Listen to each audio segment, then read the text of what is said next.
इस वक्त की खबर अजीत मलौरिया से। कहते हैं जब जान बचाने वाले ही नशे में चूर हों तो कैसे हो मरीज का इलाज। जी हाँ, अजीत मल सीएचसी में दोपहर आलमगीरपुर में निवासी मरीज अटसू का गया, जहां पर उसकी हालत गंभीर थी। मरीज के तीमारदार को स्टाफ के द्वारा धक्के देकर बाहर निकाल दिया, साथ ही गाली गलौज भी की, जिसकी जानकारी परिजनों ने फोन द्वारा अटसू नगर पंचायत अध्यक्ष को उम्मीदवार डॉक्टर ऋचा राजपूत को दी।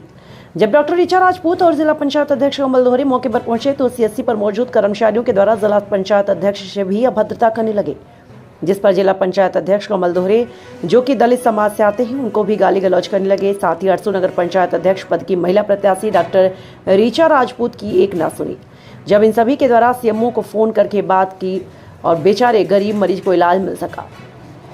सूत्रों से मिली जानकारी के अनुसार मरीज को सैफई रेफर कर दिया। जब धरती के भगवान कहे जाने वाले ही इस तरीके से अभद्रता करने पर उतारू हो जाएंगे, तब धरती के भगवान पर से आम आदमी का विश्वास उठ जाएगा। गौर करने वाली बात है कि जनता की समस्याओं को प्रमुखता से रखना अपराध है, या दलित समाज और ओबीसी महिला प्रत्याशी होना ही अपराध है, या फिर गरीब आदमी के घर में जन्म लेना अपराध है। अजीत मल सीएचसी पर मौजूद कर्मचारियों ने इन लोगों से गाली गलौज की और मरीज को समय पर इलाज नहीं दिया, जिसकी वजह से एक गरीब परिवार के व्यक्ति की जान भी जा सकती थी। जिसकी बात अटसू नगर पंचायत अध्यक्ष पद की महिला प्रत्याशी के द्वारा समय पर इलाज दिए जाने की बात कहा, और उन्होंने कहा कि समय पर इलाज न देना एक बड़े अपराध की श्रेणी में आता है। उन्होंने कहा अगर हम समय पर इलाज देने की बात कहते हैं तो क्या ये कोई अपराध है? अगर अपराध है तो ऐसा अपराध हम बार बार करने को तैयार हैं, मगर हम न्याय के पक्षधर हैं और न्याय के साथ ही खड़े रहेंगे, और हम समय पर इलाज दिलाने के लिए हमेशा आवाज उठाते रहेंगे, ताकि एक गरीब को समय पर इलाज मिल सके और वह स्वस्थ हो सके। संवाददाता विवेक मिश्रा, टीवी इंडिया 18। क्या नाम है आपका? कहाँ रहते हो? आलमगीर।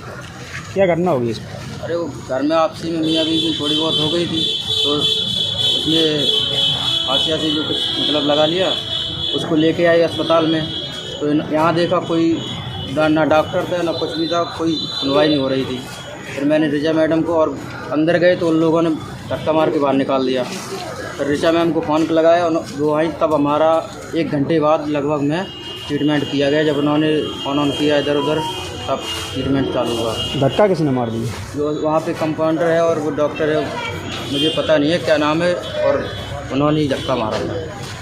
2 लोग बैठे थे वहाँ अंदर, उन्होंने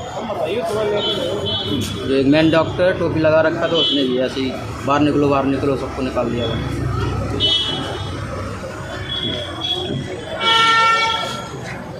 नगर पंचायत चुनाव में प्रत्याशी ऋचा जी के साथ में हम जिलाध्यक्ष मनुशेखर जी और हम सहयोग समिति अटसू और जांस नगर में चौपाल लगाए थे।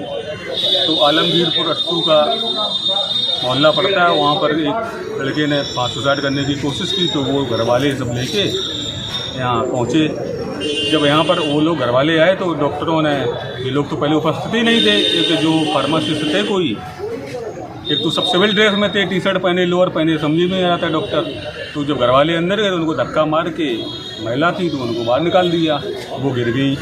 उसके बाद जब उन्होंने फ़ोन किया वहाँ पर, तो हम लोग बीच चौपाल छोड़ के हम लोग आए। यहाँ से प्रमुख जी को बुलाया, सोनू भाई साहब बुलाया, जिला पंचायत सदस्य अम्बुद जी साथ में थे, आशुपाल, और लगभग 200 लोग थे। तो उसके बाद तो डॉक्टर से जब लोगों ने बोला, हम तो बाहर घर वालों से मिलने लगे, उनकी बात सुनने लगे। जब अंदर पहुँचे तो घर वालों ने डॉक्टर से हमने पूछा, डॉक्टर क्योंकि अंदर लेटा हुआ था, जो यहाँ पर डॉक्टर थे वर्तमान में, क्या नाम है उसका से लेटे हुए थे, और जो फार्मासिस्ट था, तो जिलाध्यक्ष जी ने कहा कि जिला पंचायत अध्यक्ष जी आए तो करे बना रहने, तो कोई भी हो, चाहे ब्लॉक प्रमुख हो, क्या करना है, जो करना हो कर लो। तो कोई इलाज नहीं हुआ। तो मैंने सीएमओ साहब से फ़ोन किया और टॉक भी हुई। सीएमओ साहब से फ़ोन करने के बाद में फिर मैंने डीएम साहब से फ़ोन किया।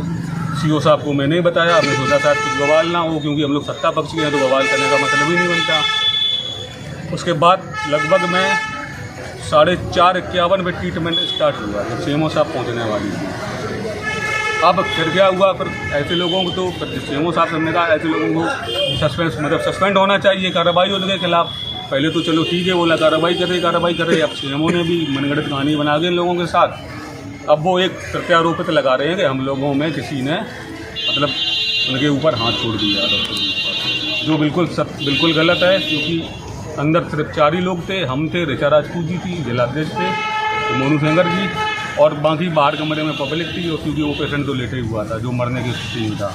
अगर ऐसा माहौल रहेगा, हम लोग तो जनता की मदद करने के लिए घूम रहे भाई, जनप्रतिनिधि हैं हम लोग, ऐसा तो है नहीं मेरा पर्सनल कोई केस हो।